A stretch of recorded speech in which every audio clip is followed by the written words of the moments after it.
और आज Syria, Iran और इराक के विदेश मंत्रियों की बैठक भी होनी है। हमा शहर पर विद्रोहियों के कब्जे के बाद बड़ी बैठक, विद्रोहियों के खिलाफ रणनीति पर करेंगे मंथन। तो आगे की रणनीति तैयार की जाएगी। तीनों देशों के विदेश मंत्रियों की ये बहुत महत्वपूर्ण बैठक है।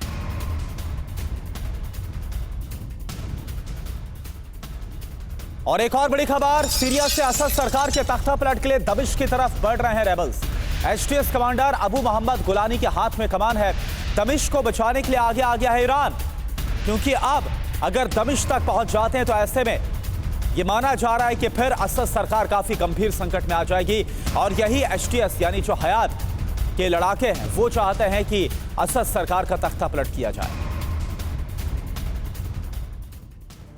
और सीरिया में विद्रोह से बड़े संकट में है असद सरकार। सीरिया के 6 एयरबेस पर विद्रोहियों का कब्जा हुआ है। एचटीएस के कब्जे में इदलिब, अलेप्पो और हमा शहर भी है। और वहीं हिजबुल्लाह ने सीरिया सरकार के समर्थन का ऐलान किया। हिजबुल्लाह चीफ नईम कासिम का ऐलान, विद्रोहियों के आक्रमण को विफल किया जाएगा।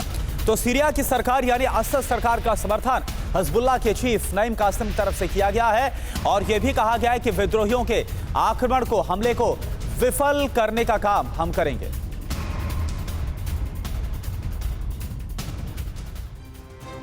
तो सीरिया में ईरान की सेना भेजने के फैसले से इजरायली प्रधानमंत्री बेंजामिन नेतन्याहू अब भड़क गए हैं।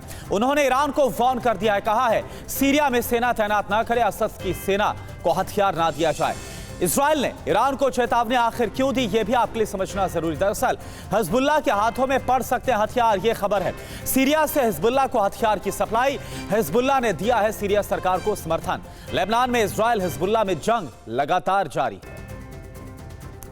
और देखिए, इस पर और ज्यादा बात करने के लिए हमारे साथ सुमित चौधरी जुड़े हैं पूरी जानकारी के साथ। सुमित, क्या हालात बनते हुए नजर आ रहे, क्योंकि एक तरफ अलेप्पो के बाद अब हमा शहर पर कब्जा हो गया है।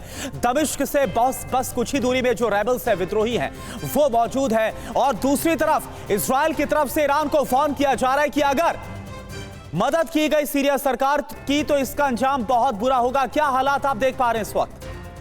देखिए, हालात ये हो रहे हैं कि बदलते दिन के साथ हर रोज एक बड़ा शहर, एक बड़ी लोकेशन लगातार इन एचटीएस के पास लगातार आतंकियों के बाद जाती जा रही। कभी हमने देखा था कि इडलिब, अलेप्पो के बाद हामा कल पूरी तरीके से सीरियन आर्मी के हाथ से निकल चुका है। और हामा के अंदर ये बड़ी आया है कि वहां से सीरियन आर्मी लगातार पीछे की तरफ, होम्स की तरफ बढ़ रही है। लेकिन अब होम्स में अपने मोर्चे को मजबूत करने के लिए जो स्ट्रैटेजी देखी जा रही है, क्योंकि कल ये कहा गया कि ना सिर्फ ये 3 बड़े शहर बल्कि 6 बड़े एयरपोर्ट्स और कई डोमेस्टिक सिविलियन एयरपोर्ट्स खासतौर पर इन एचटीएस के हाथ में आ चुके हैं। और यही वजह है कि अब सीरियन आर्मी की पूरी कोशिश है डिफेंसिव ऑपरेशन चलाने की। अभी थोड़ी देर पहले बताया जा रहा है कि कुछ घंटों पहले लगातार सीरियन आर्मी ने हामा और होम्स को जोड़ने वाले जो ब्रिज थे, मेन जो बड़े रास्ते थे, उन पर खुद ही एयर स्ट्राइक्स, रशिया की मदद से बड़ी एयर स्ट्राइक्स की हैं, ताकि कम से कम एचटीएस के ये आतंकी लगातार उन इलाकों तक, होम्स के इलाकों में ना पहुंच पाए। क्योंकि अगर वो होम्स के इलाके में पहुंच गए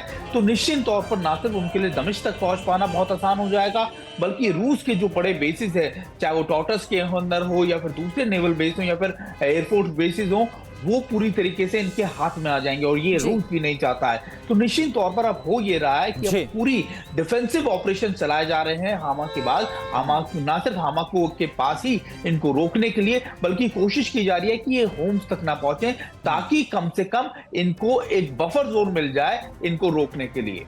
शुक्रिया आपका इस पूरी जानकारी के लिए सुमित। तो अब कोशिश की जा रही है, ईरान की तरफ से मदद का ऐलान किया गया ताकि विद्रोहियों को दमिश्क से करीब आने से अब रोका जा सके। इन सब के बीच सीरिया में विद्रोहियों के कब्जे से ईरान को भारी नुकसान पहुंचा है। ईरान ने असद सरकार के समर्थन में खर्च किए हैं $50 अरब। सैन्य अभियान के लिए दिया गया $20 अरब। असद सरकार पर ईरान का लगभग $20 अरब बकाया है।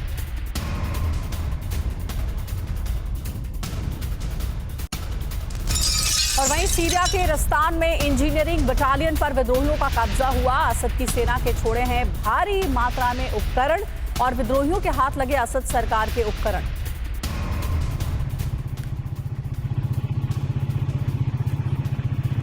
तो विद्रोहियों ने सीरिया के लेफ्टिनेंट कर्नल को पकड़ा है। अली अल मसरी को विद्रोहियों ने पकड़ा है। विद्रोहियों ने लेफ्टिनेंट कर्नल को गोली भी मार दी। सीरिया के साहल अल गब के पास की पूरी घटना है। तो ये देखिए आप, असद सेना के कमांडर को पकड़ा गया लेफ्टिनेंट कर्नल को कैसे पकड़ा है, जिनका नाम है अली अल मसरी, और इसके बाद लेफ्टिनेंट कर्नल को गोली मार दी गई। और अगली खबर का रुख करते हैं। दमिश्क पर कामेकाजी ड्रोन से हमला हुआ। विद्रोहियों ने ड्रोन से हमला किया। सीरियाई सरकार ने हमला नाकाम किया है। दमिश्क पर कामेकाजी ड्रोन से अटैक किया गया है।